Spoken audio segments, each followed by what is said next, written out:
Bienvenidos a Debate en Derecho, programa de análisis jurídico de la Facultad de Derecho de la Universidad Interamericana de Puerto Rico. Mi nombre es Julio Fontanet Maldonado y me acompañan Carlos Ramos González, Iris Camacho. Hoy vamos a conversar sobre un tema muy importante en todo sistema democrático, el derecho al voto. ¿Y qué mejor para conversar sobre el derecho al voto que dialogar sobre el debate reciente entre el expresidente Donald Trump y la candidata a la presidencia por el Partido Demócrata, Kamala Harris?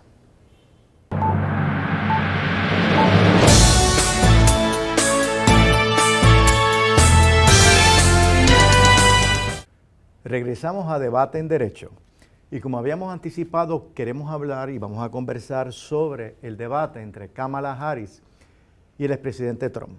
A mí me llamó mucho la atención el formato del debate, que tampoco fue fortuito. Ustedes recordarán que hubo mucho debate, hubo mucha negociación sobre si había micrófono abierto, que si se podía interrumpir en términos del manejo del tiempo y sobre todo el rol de los moderadores.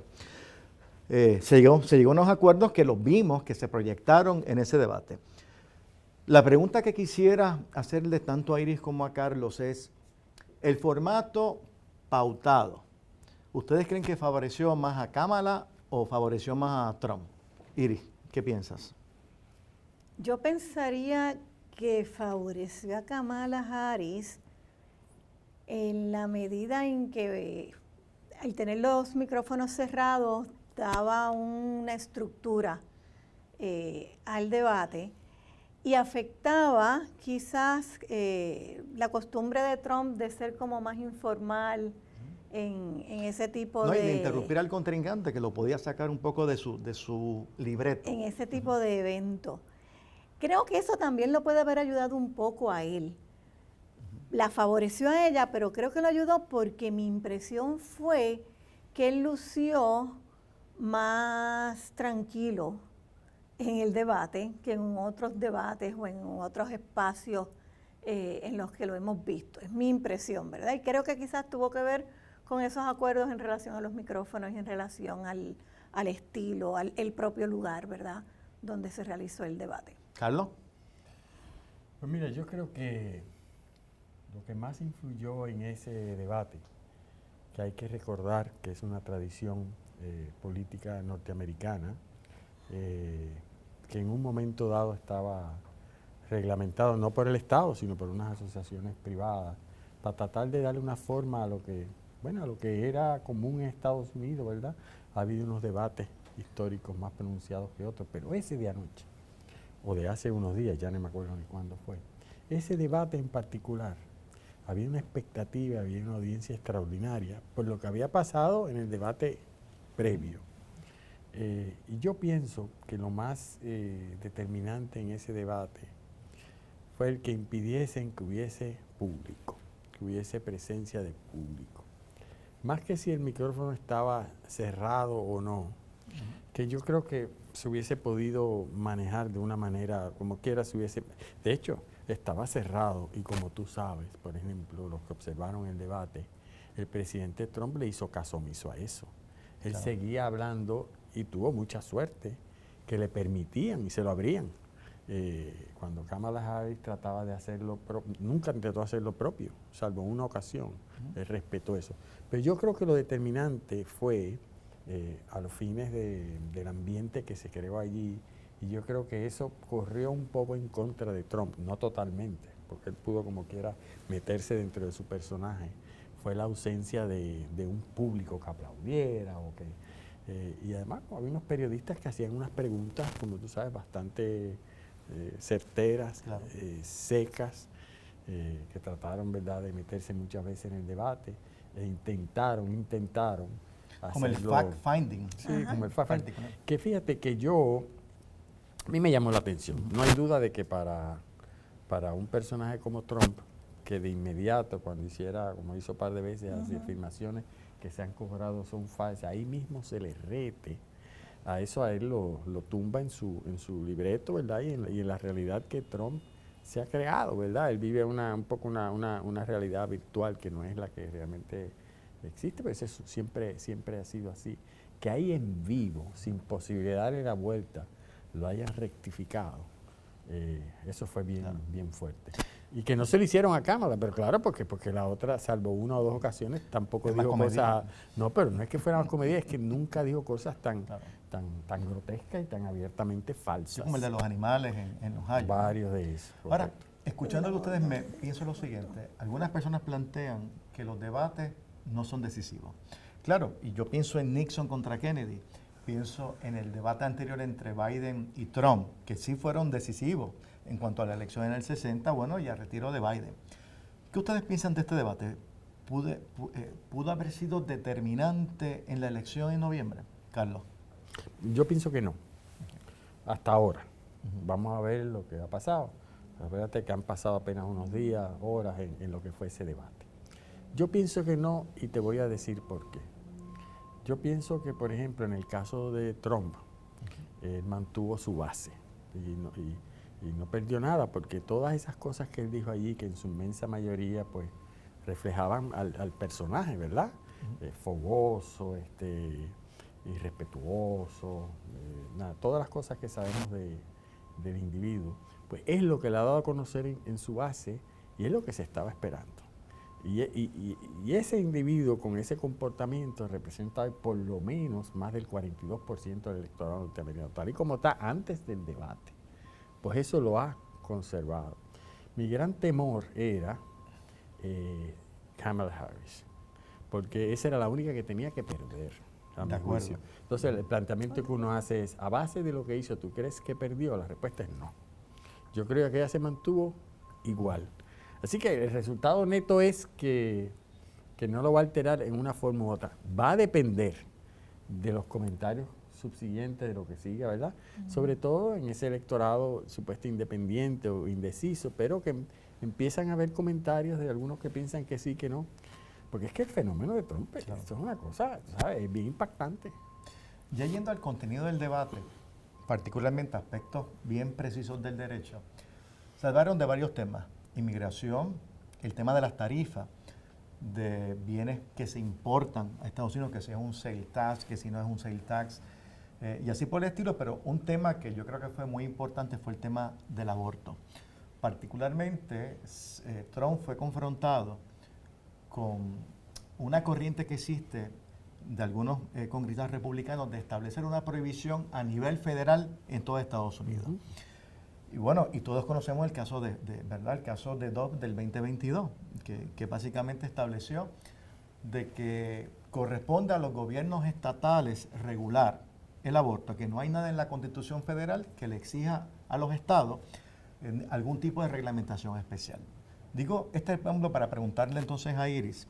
Iris, ¿es válido constitucionalmente una prohibición federal al aborto aplicable a todos los estados?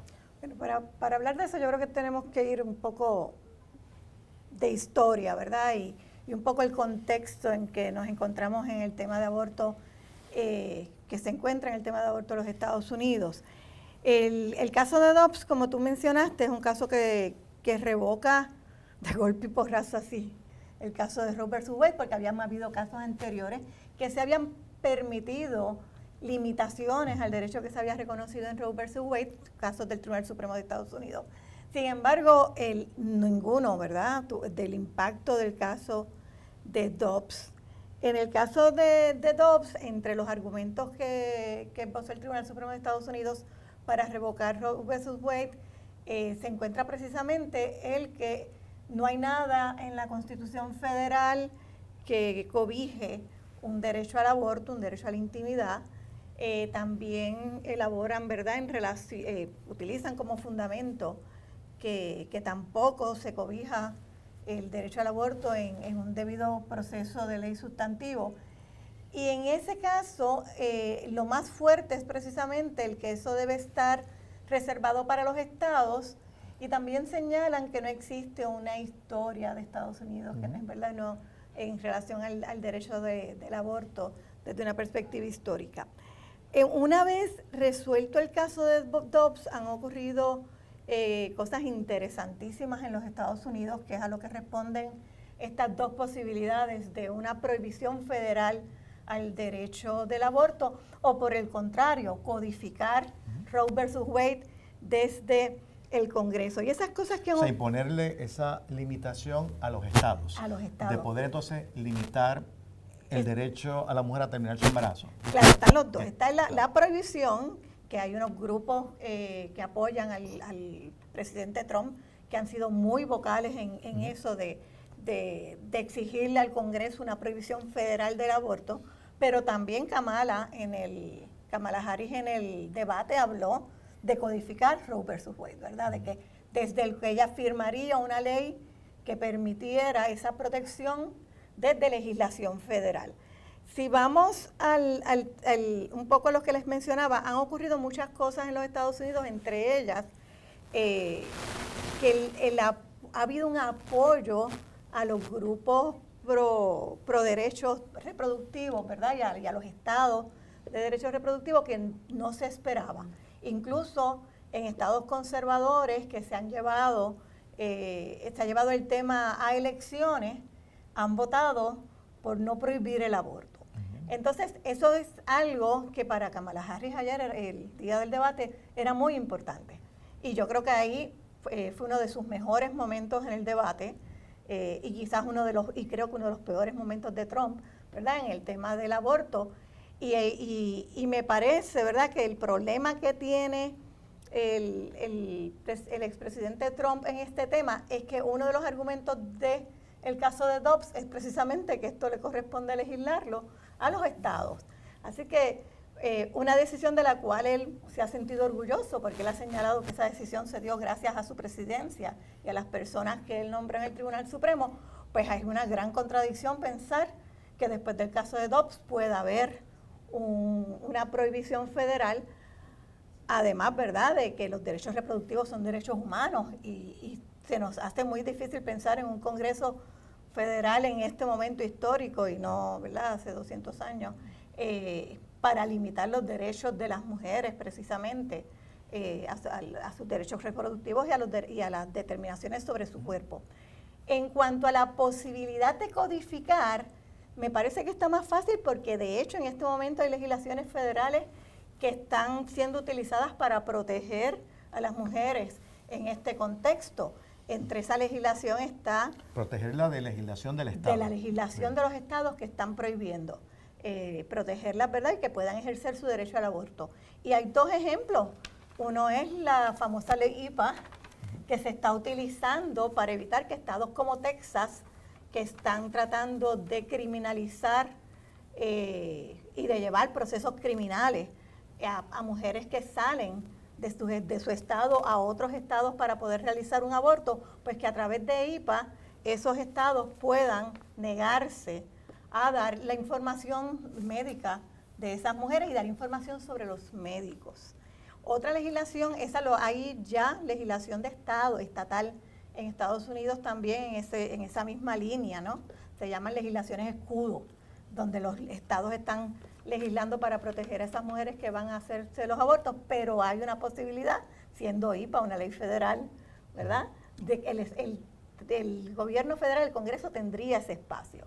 Otro ejemplo es EMTALA, que es la ley que también es legislación federal, que ¿verdad?, como la hemos interpretado, prohibiría que se le niegue un aborto a una mujer cuando ese aborto está siendo buscado para salvar su salud o para salvar su vida, cuando en este momento hay alrededor de 14 estados en Estados Unidos con leyes, con prohibiciones muy absolutas del aborto. Algunas de ellas solamente permiten el aborto para salvar la vida de la mujer, lo que lleva pues a uno de los ejemplos que dio la vicepresidenta Harris en el debate, de mujeres que tienen que esperar en el carro a estarse muriendo para entonces entrar al hospital para que las puedan atender.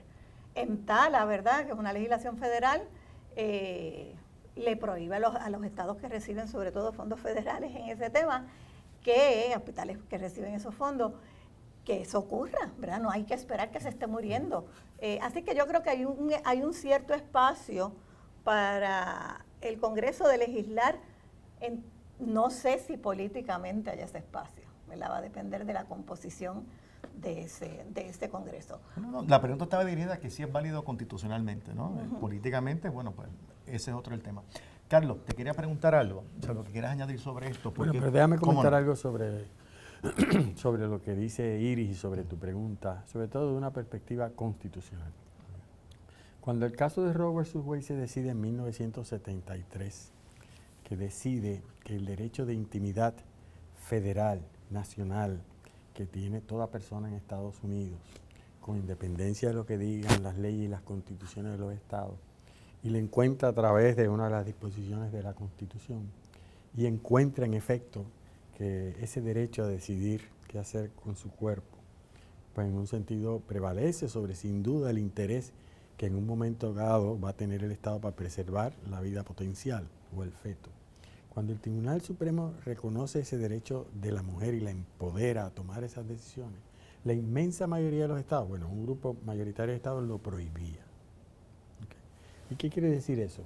Que el Tribunal Supremo fue contracorriente, el Tribunal fue contramayoritario. El Tribunal Supremo obligó a muchos estados a reconocer un derecho que ellos no reconocían. Eso ha tenido unas implicaciones tremendas y tiene muchas razones de por qué fue así. Y irónicamente el tribunal se vio en la obligación de hacerlo así, o el juez Blackmun, que era un juez republicano, conservador, y la mayoría del tribunal lo hizo así, irónicamente a ir contracorriente para crear un derecho federal, porque lo que estaba ocurriendo en Estados Unidos era una verdadera matadero con relación a las condiciones de la mujer, que como quiera iban a los sitios ilegales a abortar. Porque la decisión de una mujer de qué decidir con su cuerpo siempre ha existido desde que una persona, mujer, se ha quedado embarazada. Es decir, si tengo o no elijo, una decisión muy personal. Y con o sin leyes, pues se va a acudir muchas veces al aborto, ¿verdad?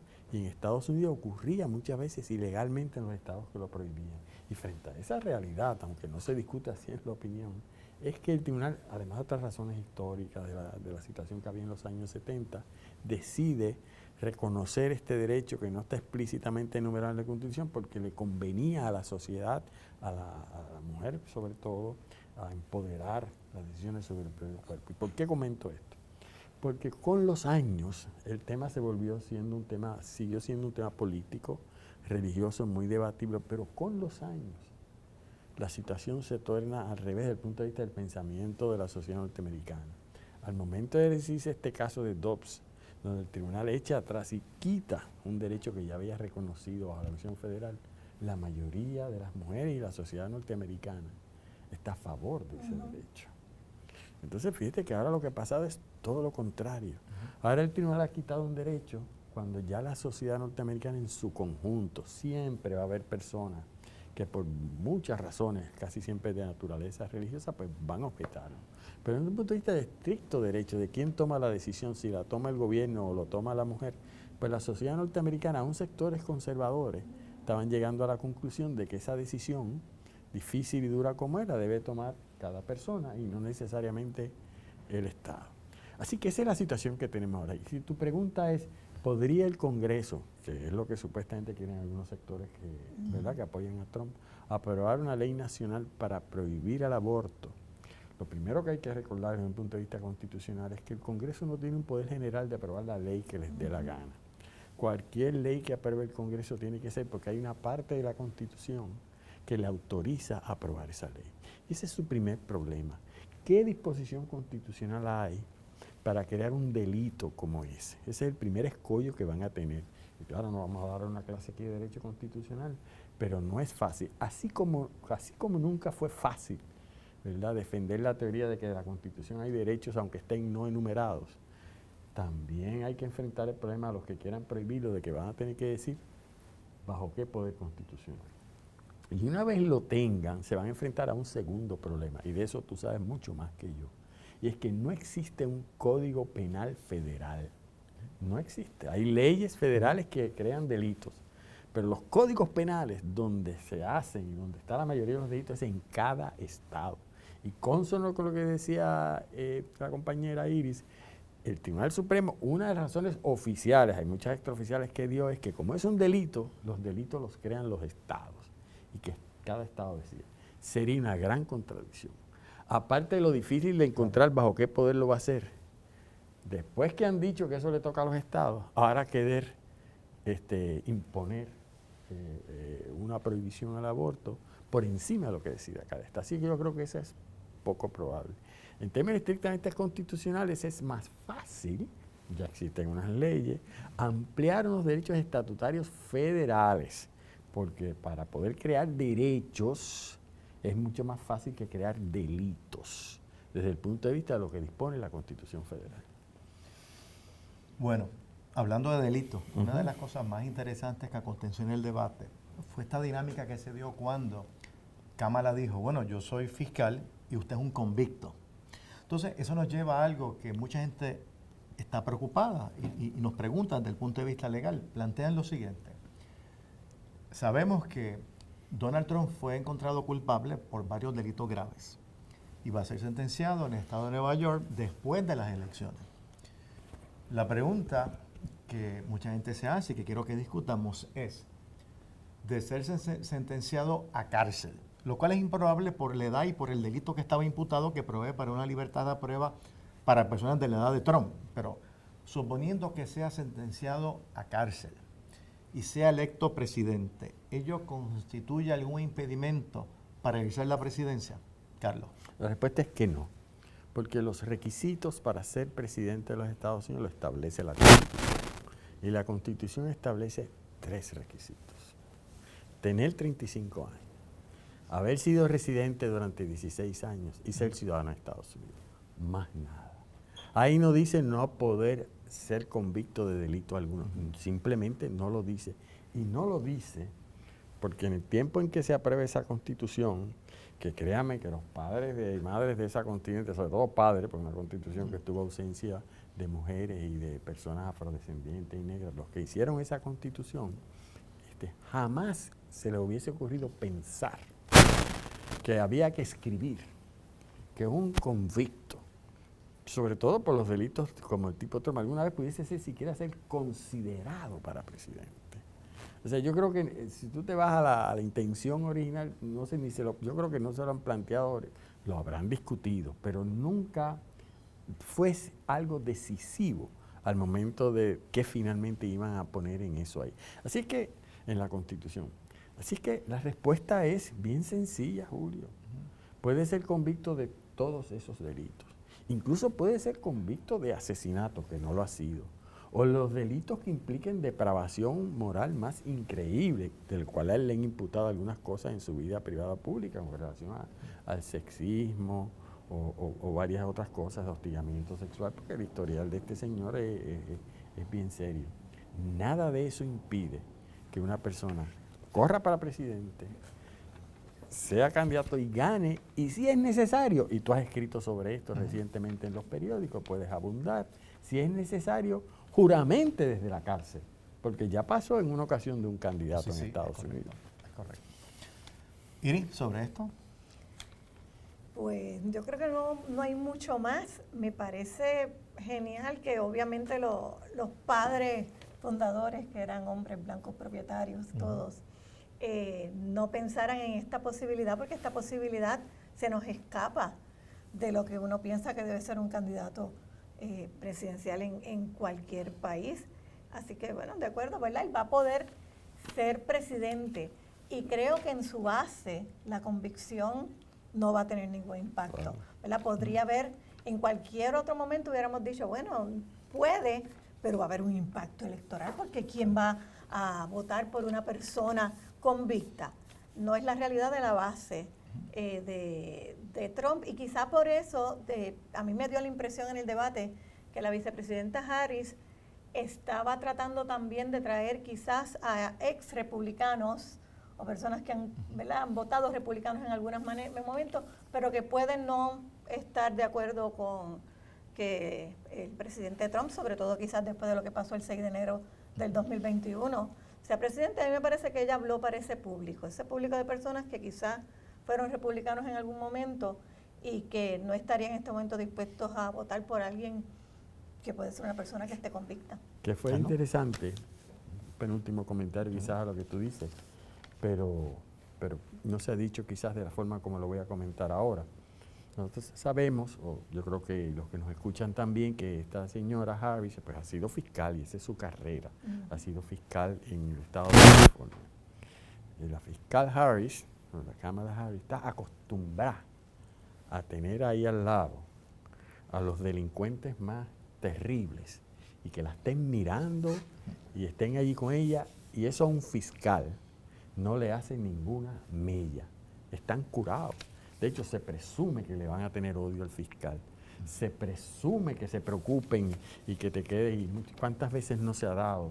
Julio sabe mucho más que yo también de esto en su experiencia criminal. De personas acusadas que son convictos, que a veces tienen una actuación bien grande, que se quedan por dentro y uno dice, algún día me encontrará este fiscal en el camino, ¿verdad? Esa fiscal, esa candidata, si te fijas en estos días, nunca dejó de mirar al acusado. Se pasaba mirando al acusado. Sí. Porque está acostumbrado a ver depredadores y ver delincuentes como este señor.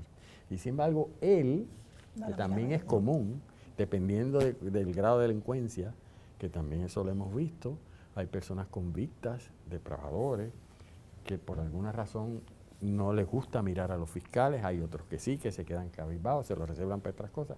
En otra ocasión, distinto a lo que hizo con Clinton, Hillary Clinton, que no solo la miró, sino que empezó a darle vueltas, a esta no se atrevió ni mirarla. ¿Qué implicaciones tiene eso? ¿Qué razones? Pues yo no lo sé, pero sí nos plantea la unicidad, lo peculiar de este debate. Y escuchándote, recuerdo el comienzo del debate. Entran los dos simultáneamente, ella se acerca a él, al podio, lo iba a saludar frente al podio, pero eso fue de atrás. Ella básicamente se acerca a él ni se movió. Le extiende la mano, le dice, Kamala Harris, como no te tengo miedo. Me pareció un mensaje pero es por lo que alineado con lo que está diciendo. Pero si es lo que te digo, mira, si yo he visto delincuentes en mi vida, bendito, tú eres nadie comparado con los delincuentes con los que yo he tratado. Y dice la prensa que lo único que Trump dijo algo, que a Trump se le salió la frase enjoy. Enjoy. Y eso es interesante. Eso un enjoy se puede interpretar de muchas maneras, pero no se lo volvió a decir al final. Al final del debate salió como... Yo creo que estaba muy sorprendido. Fue una cosa espontánea. Él no esperaba ese acercamiento de Kamala y ese estrechón fuerte de mano. Yo creo que él no lo esperaba. Un debate tan regulado, tú acá, tú allá, yo creo que realmente lo tomó de sorpresa y no pudo manejar y se vio como que inseguro en ese momento. Sí, porque yo creo que a él terminó el debate con lo que trató de ser su hilo conductor, su pie forzado a través de todo el debate, que es uno bien sencillo. Tú y el presidente Biden son los mismos. Todas las promesas que tú tienes ahora las has podido hacer en estos 4 años y no lo has hecho. Entonces, eso es todo lo que ella tiene que insistir, además de los temas claves de la economía y el problema de los inmigrantes, pero no supo hacerlo de una manera más coherente. Él en más de una ocasión volvía, y no lo sabía hacer, volvía con el ejemplo. Sí, pero lo que tienes que hacer mañana es, váyanse a ese hermoso escritorio que tiene el presidente de la Estado, the famous Resolute Desk, y firme cerrando la frontera. Sí. Y un poco minimizando que tampoco es así de fácil, pero lo que él quería decir es lo que al final dijo. Pero no supo, yo creo que desarrollarlo consistente y tiene sin duda uno de los puntos más fuertes que tiene esa campaña de Trump.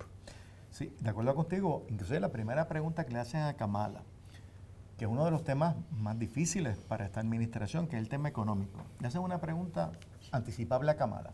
¿Estamos hoy mejor que hace 4 años atrás? Ella no contestó esa pregunta. Ella empezó a hablar de fortalecer en la clase media, de cómo va a facilitar los negocios para los pequeños empresarios, pero nunca contestó esa pregunta.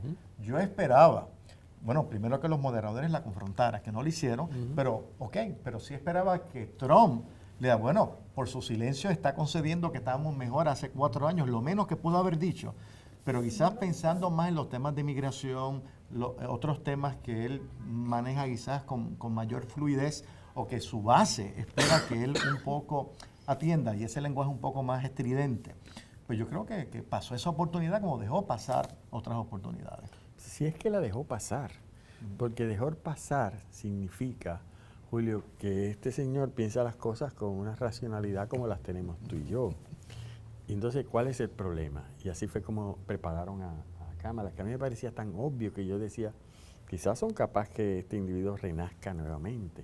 Y es que el diseño fue, como tú sabes, de principio a fin, tirarle pescaditos a Trump para ver si se enredaba y se olvidaba de los pies forzados que tenía que ir haciendo.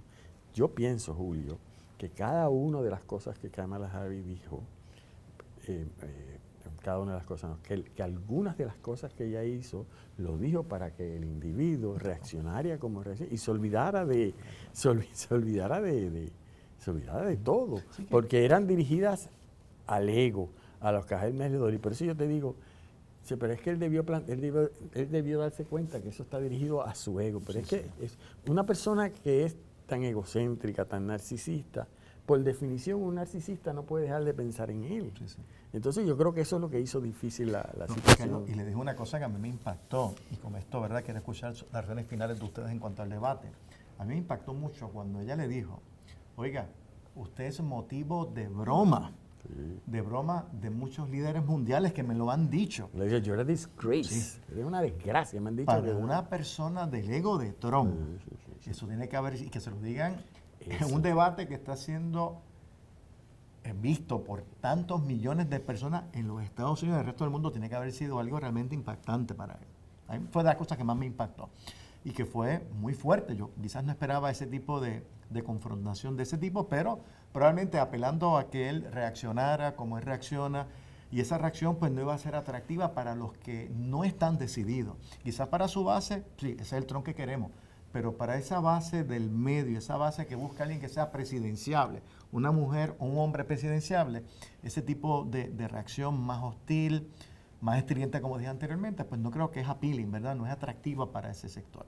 Bueno, reflexiones finales sobre el debate, que el tiempo nos traiciona.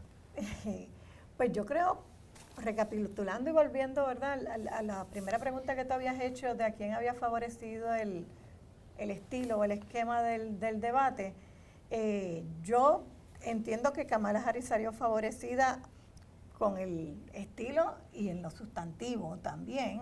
Trump no pudo dejar de decir las cosas terribles que dice, por ejemplo, con el aborto, ¿verdad? Que él estaba en contra del aborto porque habían lugares donde mataban los niños después que nacían, que esa es una de las partes que le dijeron, en ningún estado en Estados Unidos eso está permitido, ¿no? Que le aclararon. Igual el tema de los inmigrantes y las mascotas, ¿verdad? Me parece terrible. Y él yo creo que lo intentó, ¿verdad? Que él intentó, y yo sentí que estuvo un poco más comedido que en debates anteriores, como el ejemplo que tú diste ahorita, ¿verdad? Con Hillary Clinton. Y hay que distinguir el Trump del debate del Trump de los meetings, ¿verdad? Y de los momentos en que él está con su gente. Precisamente por lo que tú dices, en la medida en que pueda haber alguna gente independiente que pueda ser atraída por Trump, pues van a ser atraídos por este Trump y no el Trump que se comporta como se comporta él cuando está en sus meetings.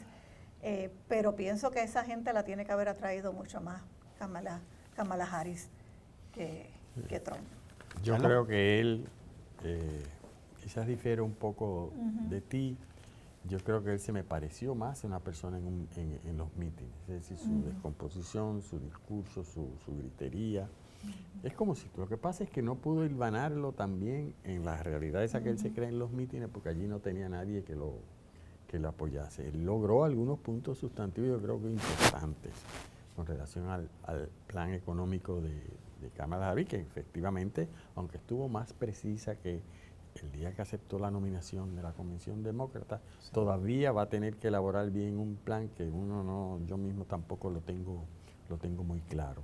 Pero en su conjunto, no hay duda de que él siente que él no solo no ganó ese debate, que ese debate pues, él fue una desgracia.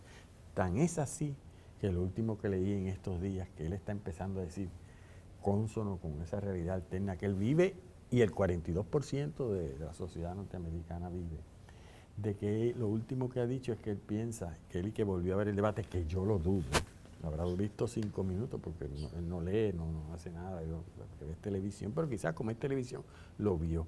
Y es lo siguiente, volví a ver el debate y tengo la impresión de que ella le habían dado de antemano las preguntas.